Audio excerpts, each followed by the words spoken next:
حضرت داود علیہ السلاۃ والسلام ایک دن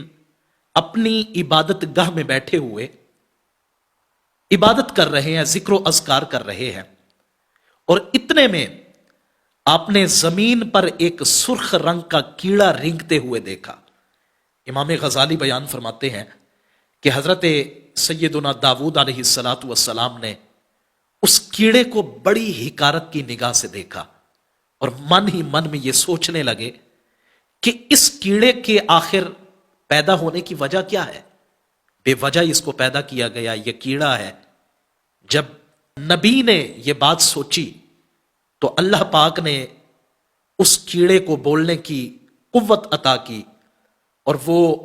حضرت داود علیہ السلاۃ والسلام کو، نبی کو مخاطب کر کے کہنے لگا، اے اللہ کے پاک نبی،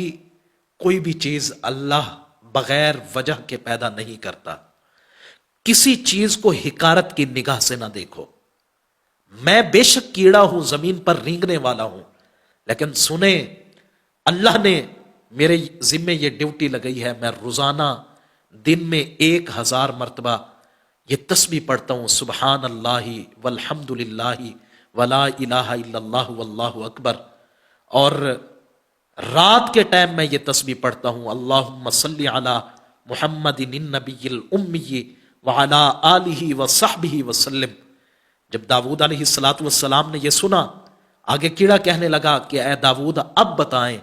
میرے پیدا ہونے کی وجہ کوئی نہیں ہے، کیا میں واقعی حقیر ترین مخلوق ہوں؟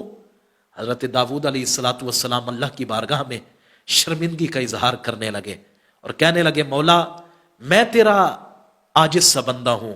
میرے مولا میرے اس انداز کو معاف کر دے۔ آج دیکھیں، ایک نبی اگر ایک کیڑے کو حکارت کی نگاہ سے دیکھے تو اللہ اس کیڑے کو بولنے کی قوت عطا کرے، اور کیڑا بزبان حال نبی سے گفتگو کرے۔ آج ہم کتنے انسانوں کو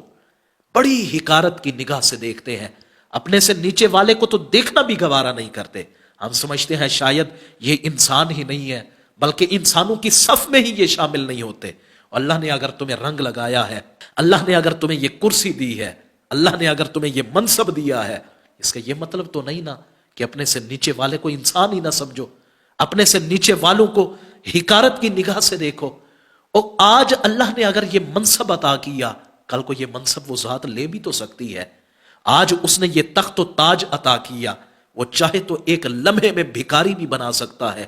ایک لمحے میں فقیروں کی لائن میں بھی کھڑا کر سکتا ہے۔ اور جس کو حکارت کی نگاہ سے دیکھ رہے ہو، اللہ کے بندے، کل کو اللہ اس کو مقام و مراتب عطا کر سکتا ہے، اور کل کو اس کو تخت و تاج کا وارث بنا سکتا ہے۔ اسی لیے کبھی کسی کو حکارت کی نگاہ سے نہ دیکھو، چاہے غریب ہے، امیر ہے، فقیر ہے یا بادشاہ ہے، یہ سارے کے سارے بندے تو اسی کے ہیں نا، یہ ساری کی ساری اسی کی مخلوق ہے۔